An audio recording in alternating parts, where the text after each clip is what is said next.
es muy probable que algunos congresistas, para justificar su respaldo al gobierno y estas tratativas reservadas que están teniendo para obtener beneficios en provecho de su pueblo de una manera silenciosa, de una manera callada, les sirva de pretexto para decir que respaldan al presidente.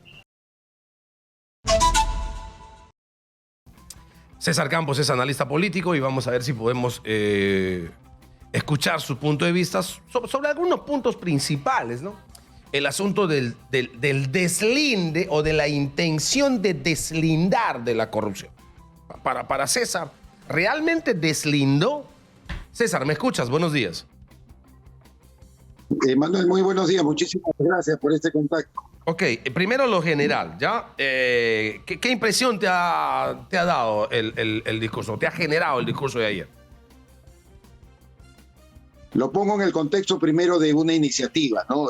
Al fin y al cabo, el presidente sacó una carta debajo de la manga el fin de semana señalando que, de acuerdo al inciso 7, artículo 118 de la Constitución, iba a hacer uso de esta prerrogativa de concurrir al Congreso. Desde ese punto de vista hay que valorarlo también. No es solamente el hecho de lo que diga, sino también cómo se adelantó o anticipó lo que podía ser el efecto de la aprobación de el tema de la vacancia o la admisión de la moción de vacancia. Ese es el primer punto que hay que resaltar. Lo segundo es el contenido. Evidentemente, en lo que resalta más es lo señalado por el propio titular de la presidencia del Consejo de Ministros, que dicho mensaje contenía también la consideración de adelantar las elecciones. Al no haber cumplido con ese objetivo, lo que más ha generado es confusión y sobre todo el señalamiento de que, habiendo sido aprobado previamente el mensaje por el Consejo de Ministros, el presidente habría omitido parte importante de algo que su propio gobierno, con los responsables del caso, encabezados por el titular de la presidencia del Consejo de Ministros, habían respaldado previamente. Eso es lo que quizás, a mi juicio, resalta como algo muy sospechoso y en todo caso absurdo y no sé si sea anticonstitucional. Ahora, yendo a cosas también igual que estas concretas, si ha habido una intención de deslindar de los hechos de corrupción, no blindaré a nadie, aunque sea paisano, familiar, funcionario, no he cometido un acto delictivo, ni antes ni ahora. ¿Sentiste que en el mensaje hubo un deslinde? Si esa fue la intención de Castillo, ¿consiguió el deslinde, te parece? No, en lo absoluto, no, porque cada día y cada fin de semana estamos abrumados, Manuel, por las pruebas o por lo menos los indicios que hay de que el presidente tiene un entorno bastante corrupto y bastante inclinado a las cosas irregulares. Ya el último tema de los sobrinos adquiriendo o alquilando un departamento en la Avenida Brasil, utilizando camionetas y carros de alta gama que son brindados por proveedores del Estado. Todo esto pues despierta una sospecha enorme. No estamos hablando de funcionarios colaterales, estamos hablando del propio entorno que empezó con el señor Richard Rojas, recuérdalo tú, cuando acompañó al lado de Bruno Pacheco, eran las dos personas que se desplazaron con el presidente Castillo desde Torre Tagle hasta el Palacio Legislativo el 28 de julio, cuando juramentó. Y el señor Richard Rojas está ahora con orden de impedimento incluso de salida del país por lo dinámico del centro, y Bruno Pacheco ya sabemos la situación judicial que está padeciendo. De tal manera que no hablamos pues de gente colateral, hablamos de gente directamente vinculada al presidente de la República. ¿Alguna variación, alguna incidencia podría tener el discurso en relación a correlación de fuerzas en el Congreso ante la posibilidad de vacancia presidencial? ¿El discurso crees que puede, digamos, haber variado ese mapa o finalmente no tiene incidencia alguna y la correlación de fuerzas a favor o en contra se van a mantener? Tú razonas muy bien, me parece, porque en efecto puede tener la incidencia como pretexto, ¿no? No es que haya esclarecido cosas y que haya sido suficiente, pero es muy probable que algunos congresistas, para justificar su respaldo al gobierno y estas tratativas reservadas que están teniendo para obtener beneficios en provecho de su pueblo de una manera silenciosa, de una manera callada, les sirva de pretexto para decir que respaldan al presidente y que con este mensaje prácticamente se ha deslindado todos los temas relativos a la corrupción. A mí no me lo parece, pero puede ser usado como pretexto. O sea, digamos, en la estrategia política que se habría planteado por algún asesor del presidente Castillo es, primero, como has dicho, la sorpresa, ¿verdad? Sacar el conejo del sombrero. Anuncia discurso.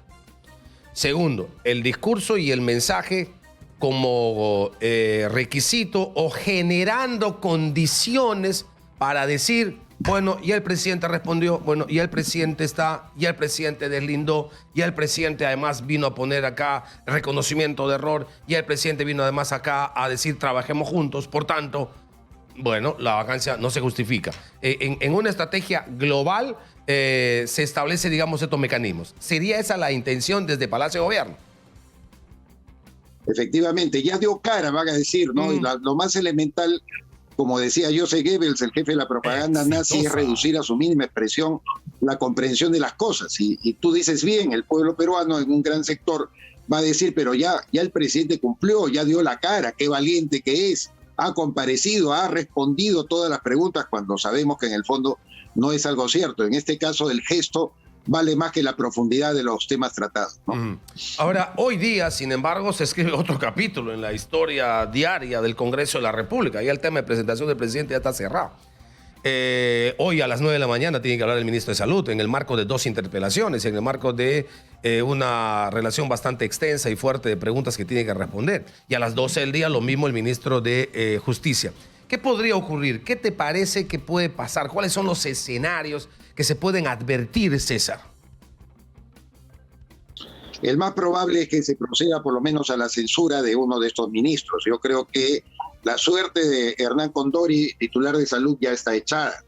Y simplemente porque el Parlamento en su conjunto ha decidido seguir este procedimiento poco digno en realidad de darle, desde mi perspectiva, ¿no? Darle el voto de confianza al gabinete general, pero ir censurando ministro por ministro a fin de evitar un pretexto también al presidente de la República de disolver el Congreso según lo establece la Constitución. De tal manera que yo sí preveo que en el caso por lo menos de Condori la situación es bastante difícil. El caso del ministro Ildefonso, quizás haya un paréntesis y haya negociaciones a efectos de que no aparezca la caída de 2 titulares de 2 carteras importantes, ¿no? Ahora, si el Congreso no censura a Ildefonso Narro, el Ejecutivo, digamos, por propia iniciativa, debería decirle hasta aquí nomás, porque en el marco del discurso y de la narrativa de un gobierno que lucha implacablemente contra la corrupción y que supuestamente deslinda de la corrupción, uno no puede tener de ministro de Justicia a quien ha sido procurador, no sé, para no ofender, no quiero decir, bueno, un procurador poco diligente. Tendría que decir otra cosa más fuerte. Porque justo la Procuraduría, desde el concepto del Estado, es nuestro brazo para defender los intereses del Estado de los corruptos. Y al actual ministro de Justicia se le responsabiliza de hasta 70 procesos en los que, siendo procurador, el que nos representó en Ancash para defender los intereses del Estado de la mansalva de corruptos, no hizo nada.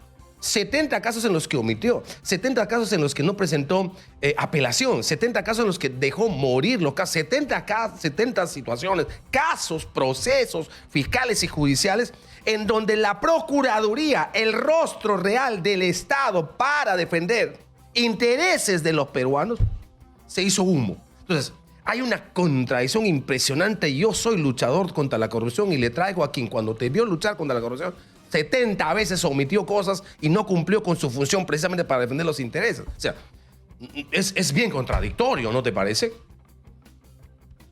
Yo traigo a colación también, Manuel, el hecho de que siendo titular de la Corte Superior de Ancash, el señor Ildefonso Narro realizó algunas visitas realmente muy sospechosas al presidente de la República. Yo no sé qué información se esconde al respecto, pero qué vinculaba en todo caso a un magistrado con el señor presidente Pedro Castillo Terrones, que lo obligaba a ir a Palacio de Gobierno de una manera absolutamente reservada también, porque si no es por la prensa, estas cosas no trascienden. Y luego termina siendo ministro de Justicia. Yo creo que hay todavía muchas más cosas que investigar al doctor Ildefonso Narro, porque me da la impresión de que no se dice absolutamente toda la verdad. Ahora, en el plano político general, si uno ve la correlación de fuerzas para ver el asunto de interpelaciones, censuras y moción de vacancia, ve que por supuesto estas van cambiando. Pero en la parte final, en lo de la moción de vacancia, el presidente tiene un núcleo duro, una roca dura que se llama Perú Libre. Pero esa roca dura tiene otra cara. La posibilidad y la condición aparentemente como requisito del presidente rehén de Vladimir Cerrón. O sea, está en manos de Vladimir Cerrón, el presidente de la República, y de Cerrón depende su permanencia. Yo no sé a dónde va a llevar esto en los marcos de negociación de cuota de poder, de participación en el gobierno, de presencia en el gobierno de este grupo, en este caso, no necesariamente Perú Libre, o sí de Perú Libre, pero más que eso del propio Cerrón, ¿no? Me da la impresión que debemos tener siempre perspectiva que también se acercan las elecciones regionales y municipales. Ok. Si el empoderamiento de Vladimir Cerrón sobre el señor Pedro Castillo ha aumentado y ha tenido altibajos desde el comienzo del gobierno y hoy constituye un aspecto neurálgico para el proceso de gobernabilidad, entre comillas, que le denomina el presidente Pedro Castillo, es porque se acercan las elecciones y porque la operatividad política sí radica, desde mi perspectiva, en un partido como Perú Libre que de alguna u otra manera pretende alcanzar algunos gobiernos municipales, algún gobierno regional, o probablemente tenga aliados con el propósito de subordinarlo también al Poder Ejecutivo.